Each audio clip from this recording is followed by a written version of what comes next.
सतगुरु के साजे निवाजे प्यारे साध संगत जी, प्यार और सत्कार से कहना धन निरंकार जी। सबसे पहले सतगुरु माता जी का शुक्राना करते हैं जिनकी अपार कृपा से दासी आप जी के चरणों में ये विचार रखने जा रहे हैं। आप जी ये विचार प्रवान करें। संपूर्ण हरदेव वाणी में सतगुरु बाबा हरदेव सिंह जी महाराज फरमा रहे हैं, निरंकार घट घट का वासी सबके दिल की जान रहा, इस दुनिया में कौन है कैसा सबको ही पहचान रहा। ये निरंकार अंग संग है हमारे, ये सब कुछ जानता है, ये घट घट के जानने वाला है और ये सब कुछ देख रहा है, सबको पहचान रहा है कि कौन क्या कर रहा है। इससे कुछ भी छिपा हुआ नहीं है। खण खण भीतर आप विराजे, करता खुद रखवाली है, कहे हर देव मालिक सबका, कुल दुनिया का वाली है। ये तो कण कण में समाया हुआ है, ये तो हर समय सारे संसार की रखवाली कर रहा है, रक्षा कर रहा है।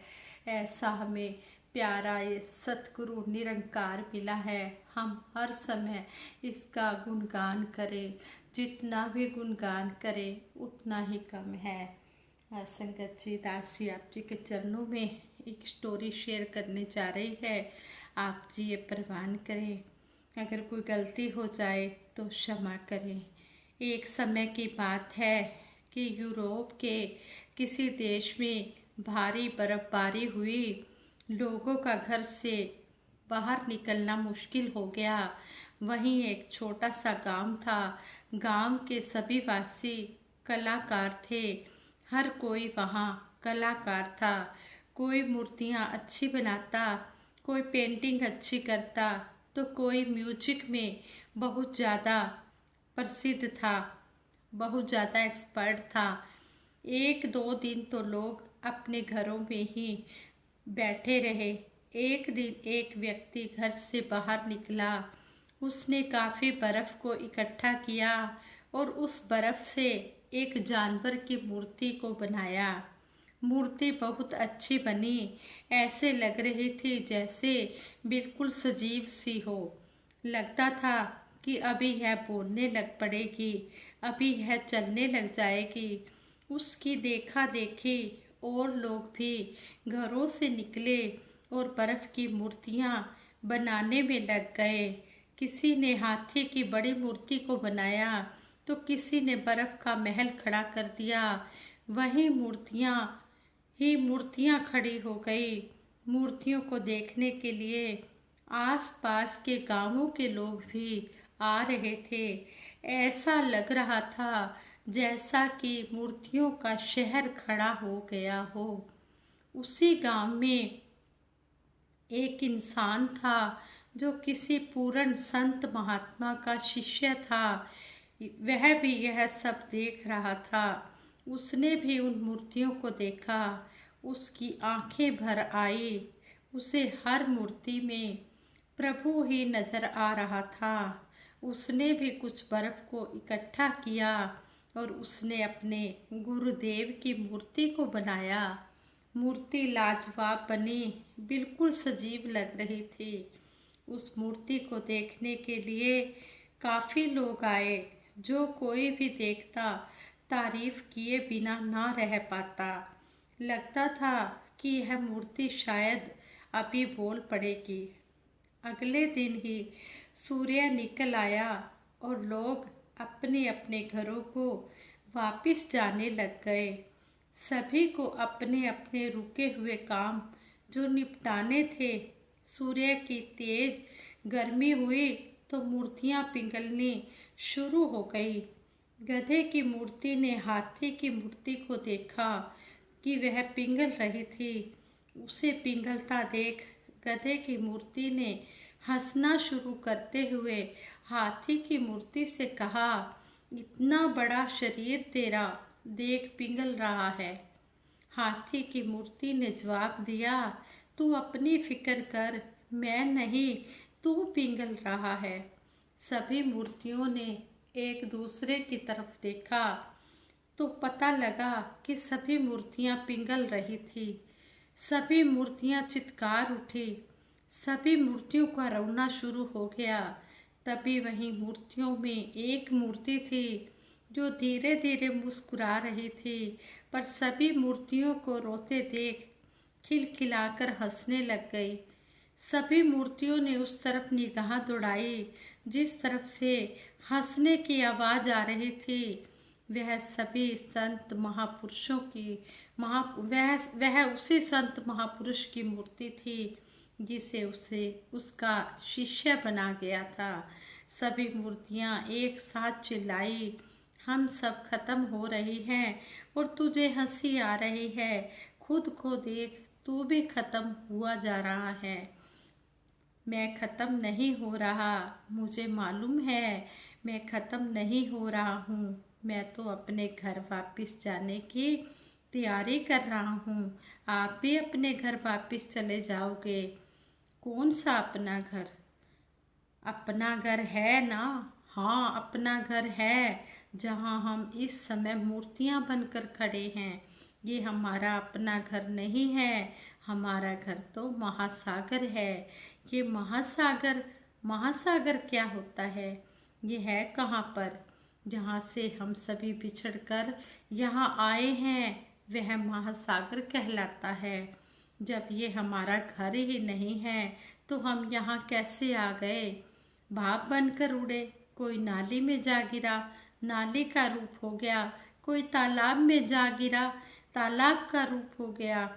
जो यहाँ गिरा वो बर्फ के रूप में ढल ढल और कोई किसी रंग में और कोई किसी रंग में जा रंगा।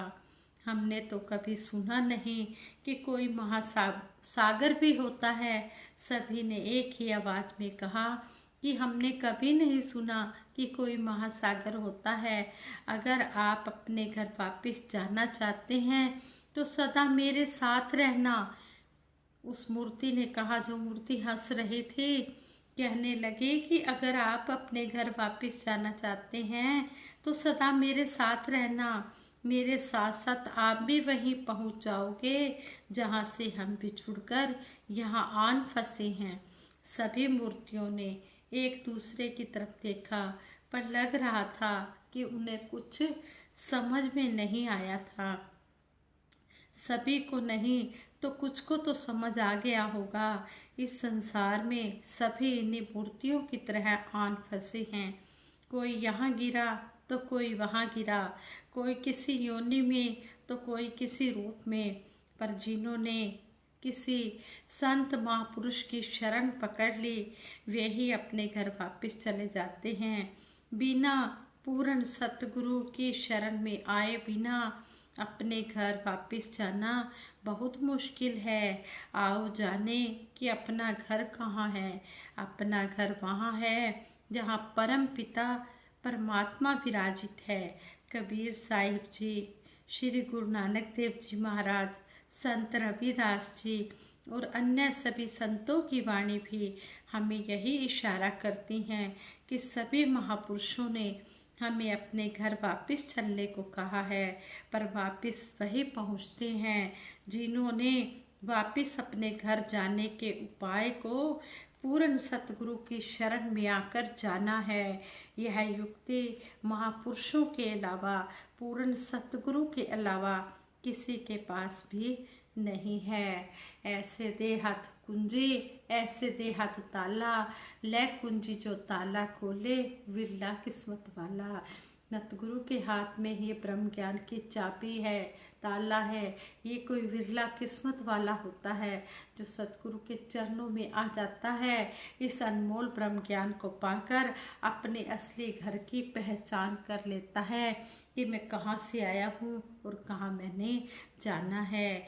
संपूर्ण हरदेव वाणी में सतगुरु बाबा हरदेव सिंह जी महाराज ने फरमाया है, बहुत कठिन है एक जुबां से महिमा तेरी गा पाना, विशाल तेरी विशालता को शब्दों में सुना पाना। रोम रोम में कोटि कोटि जुबां अगर लग जाएगी, तेरी महिमा का वर्णन तो तब भी ना कर पाएगी। लेश मात्र भी गा नहीं पाए महिमा वेद पुराण सभी, लिख लिख हारे गा गा हारे ऋषि मुनि विद्वान सभी। अपने ढंग से कोई तेरा जब करता गुणगान है, परम दयालु कर ही लेता तू उसको परवान है। रसना से गुणगान तुम्हारा पल छिन बारंबार हो, कहे हर देव रोम रोम से तू ही निरंकार हो। जिसको अपने घर की पहचान हो जाती है, फिर वो हर पल तू ही निरंकार का सिमरन करता है, इसका ध्यान लगाता है और इसकी ही महिमा गाता चला जाता है। ऐसे ही दासी एक और स्टोरी आप जी के चरणों में शेयर करने जा रही है, ये भी आप जी परवान करना। कहते हैं एक शहर में एक आलीशान और शानदार घर था। वह शहर का सबसे खूबसूरत घर माना जाता था। लोग उसे देखते तो प्रशंसा किए बिना नहीं रह पाते। एक बार घर का मालिक किसी काम से कुछ दिनों के लिए शहर से बाहर चला गया। कुछ दिनों बाद जब वह वापस घर लौटा तो देखा कि उसके मकान से धुआं उठ रहा है। करीब जाने पर उसे घर से आग की लपटें उठती हुई दिखाई पड़ी और आग का खूबसूरत घर चल रहा था।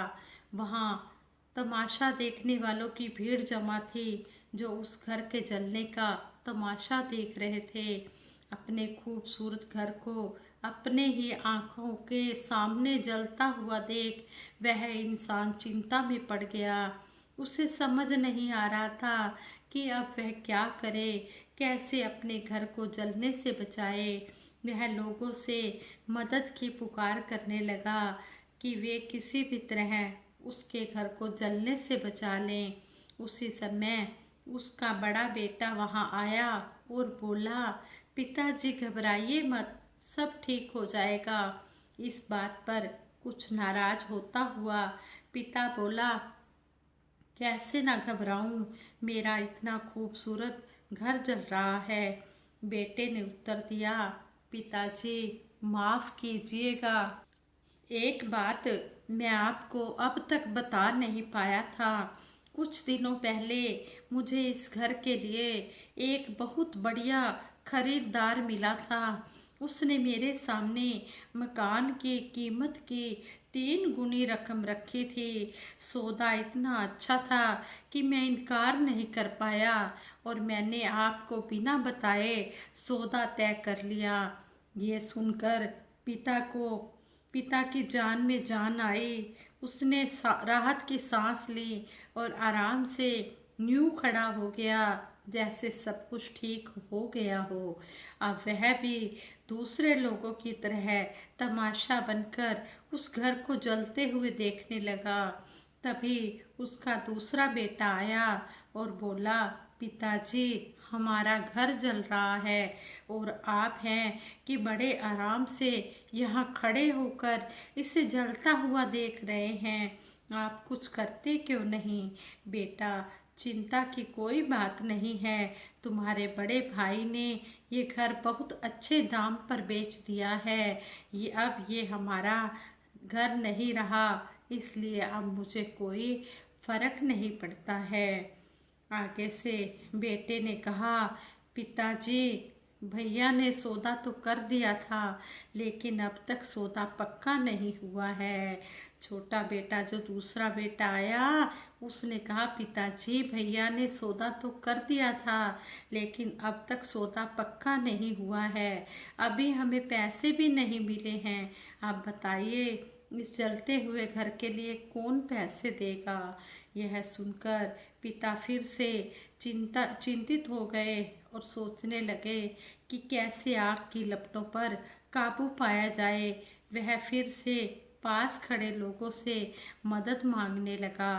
तभी उस इंसान का तीसरा बेटा आया और बोला, पिताजी घबराने की कोई बात नहीं है, मैं अभी उस आदमी से मिलकर आ रहा हूँ जिससे बड़े भैया ने मकान का सौदा किया था। उसने कहा है कि मैं अपनी जुबान का पक्का हूँ। मेरे आदर्श कहते हैं कि चाहे जो भी हो जाए, अपनी जुबान पर कायम रहना चाहिए। इसलिए अब जो हो जाए, जबान दी है तो घर जरूर लूँगा और उसके पैसे भी दूंगा। पिता फिर से चिंता मुक्त हो गया और घर को जलते हुए देखने लगा। इस कहानी से यही सीख मिलती है कि संतों महापुरुषों, एक ही परिस्थिति में व्यक्ति का व्यवहार भिन्न भिन्न हो सकता है और यह व्यवहार उसकी सोच के कारण होता है। उदाहरण के लिए, जलते हुए घर के मालिक को ही लीजिए। घर तो वही था जो जल रहा था, लेकिन उसके मालिक की सोच में कई बार परिवर्तन आया और उस सोच के साथ उसका व्यवहार भी बदलता गया। असल में जब हम किसी चीज़ से जुड़ जाते हैं तो उसको छिन जाने पर या दूर जाने पर हमें दुख होता है, लेकिन यदि हम किसी चीज को खुद से अलग कर देखते हैं तो एक अलग सी आज़ादी फील होती है और दुख हमें दुख लगता ही नहीं है। फिर दुख हमारे पास, दुख हमें छू ही नहीं सकता। इसलिए दुखी होना और ना होना, दुखी होना या ना होना, यह हमारी सोच पर, हमारी मानसिकता पर निर्भर करता है। सोच पर नियंत्रण रखकर या उसे सही दिशा देकर हम दुखों से और परेशानियों से ना सिर्फ बच सकते हैं, बल्कि जीवन में नई ऊंचाइयां प्राप्त कर सकते हैं। आज संगत जी, आज सतगुरु माता सुदीक्षा जी महाराज भी हमें यही समझा रहे हैं। जितने भी गुरु पीर पैगंबर आए, सब ने यही समझाया है कि हमने स्थिर से कायम रहने वाली सत्ता से हमने अपना नाता जोड़कर हमने स्थिर रहना है। स्थिर से नाता जोड़ के मन का जीवन को हम सहज बनाएं। हमें सतगुरु माता जी इस निरंकार के साथ जोड़ रहे हैं और जोड़कर हमें यही कह रहे हैं कि हमने इस ठहरे विशाल प्रभु से अपना नाता जोड़कर हमने ठहराव लाना है। हमने इस मन को स्थिर रखना है। जैसे भी हो परिस्थिति रहे, एक सी मनोस्थिति, हमने कभी भी डामाडोल नहीं होना, क्योंकि ये दुनियावी चीज़ें परिवर्तनशील है। हमने दुनिया के साथ नहीं जुड़ना, हमने इस निरंकार के साथ जुड़ना है जो सदा अटल है, अमर है, अविनाशी है, अडोल है। ये सदा कायम दायम रहने वाली सत्ता है जो कभी परिवर्तनशील नहीं होती, जो हमेशा स्थिर रहती है। इसके साथ नाता जोड़कर हम अपनी दिशा सही करें। दिशा सही होगी तो दशा भी सही होगी। और हम हर पल सतगुरु के चरणों से यही अरदास करें कि सच्चे पातशाह, हमारा जो नाता है इस विशाल प्रभु से ही जुड़ा रहे और हमारे मन में ये ठहराव ही आए, स्थिरता ही आए। जब ये स्थिरता आएगी तो सारे काम सही होते चले जाएंगे। संगत जी, दासी से ये विचार करते हुए कई प्रकार की गलतियां भी हुई होंगी। उन गलतियों के लिए दासी आप जी के चरणों से क्षमा प्रार्थी है और सतगुरु के चरणों में यही आशीर्वाद मांगती है कि जो भी बोला जाए सच्चे पातशाह वो आप जी के संतों महापुरुषों को भी अच्छा लगे और आप जी की कृपा से ही बोला गया है। हमारे अंदर तो कोई भी ऐसी कोई लियाकत नहीं है कि हम कुछ बोल पाएँ। करण करावन आपे आप, मानस के किचनाए हाथ, करने कराने वाला ये दातार निरंकार प्रभु आप है। हमारे हाथ में तो कुछ भी नहीं है। सच्चे पातशाह तो जिस तरह भी हमें चलाना चाहता है हम उस तरह चलते चले जाएं। चरनी लगा के सच्चे पातशाह रखी चरना दे नाल ला।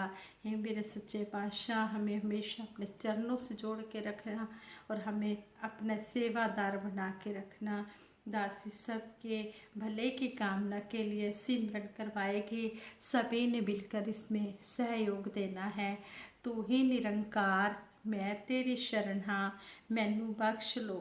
तू ही निरंकार मैं तेरी शरण हाँ, मैनू बख्श लो। तू ही निरंकार मैं तेरी शरण हाँ, मैनू बख्श लो। तू ही निरंकार मैं तेरी शरण हाँ, मैनू बख्श लो। बोलिए सतगुरु माता सुदीक्षा सविंदर हरदेव जी महाराज की जय। निरंकारी राजमाता गुरु बचन अवतार की जय। साथ संगत जी प्यार से कहना धन निरंकार जी।